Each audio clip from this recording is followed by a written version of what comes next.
Oiê! Estamos de volta com mais uma aula do canal Português Desenhado. Seja muito bem-vindo! Eu sou a professora Genilda e é um prazer te receber aqui. Nas aulas anteriores, falamos sobre os termos essenciais de uma oração. Aprendemos o que é um sujeito, um predicado e os tipos de cada um. Hoje, daremos início ao estudo dos termos integrantes de uma oração.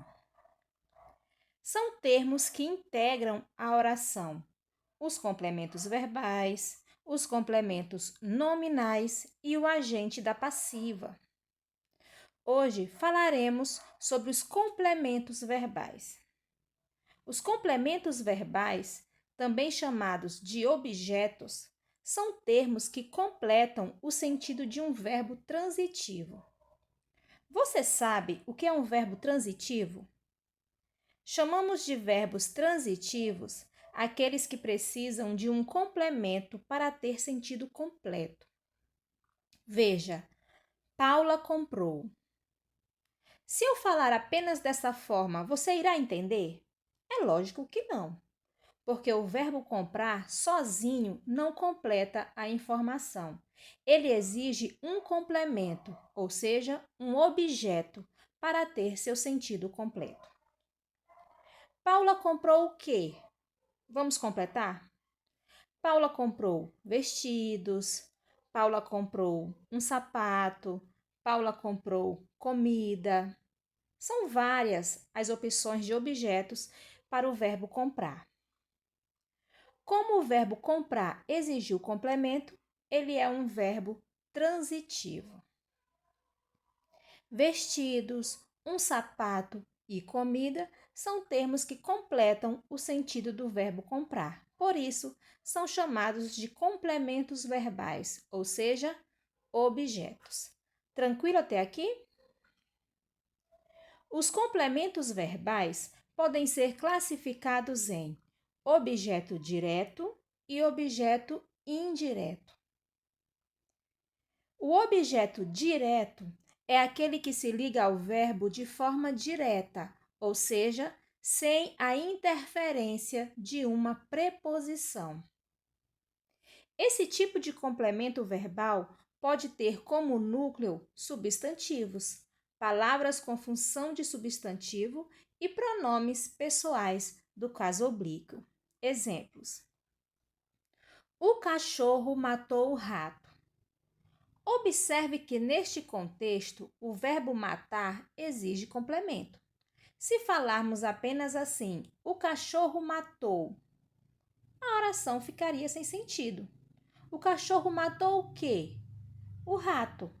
O termo o rato é o objeto do verbo matou. Esse objeto é direto, pois se ligou ao verbo sem a preposição. Logo, matou é um verbo transitivo direto e o rato é o objeto direto. Esse objeto tem como núcleo o substantivo rato. A menina trouxe água. A menina trouxe o quê? Água. Logo, o verbo trouxe é um verbo transitivo direto e água é o objeto direto. Esse objeto tem como núcleo o termo água. Ana vende livros. Ana vende o quê? Livros. Logo, o termo livros é objeto direto e vende é um verbo transitivo direto, pois exigiu complemento sem preposição. Fácil, não é? Objeto indireto. O objeto indireto é aquele que se liga ao verbo por meio de uma preposição. O próprio verbo é quem exige a preposição. Veja, a criança necessita de cuidados. O verbo necessitar exige a preposição de, pois quem necessita, necessita de alguma coisa. Você não fala, a criança necessita cuidados. Neste exemplo, necessita é um verbo transitivo indireto e de cuidados é o objeto indireto. Confio em você. Quem confia, confia em alguém. O verbo confiar exige a preposição em seu complemento. Portanto, confiou é um verbo transitivo indireto e em você é o objeto indireto. Às vezes, o verbo pode exigir dois complementos, um objeto direto e outro objeto indireto. Observe. Ana comunicou o acidente aos ouvintes. Ana comunicou o quê? O acidente. Objeto direto. Comunicou o acidente a quem? Aos ouvintes. Objeto indireto. O turista pagou as frutas ao vendedor. O turista pagou o quê? As frutas. Objeto direto. O turista pagou as frutas a quem? Ao vendedor. Objeto indireto. Muito fácil, não é? Espero que você tenha entendido.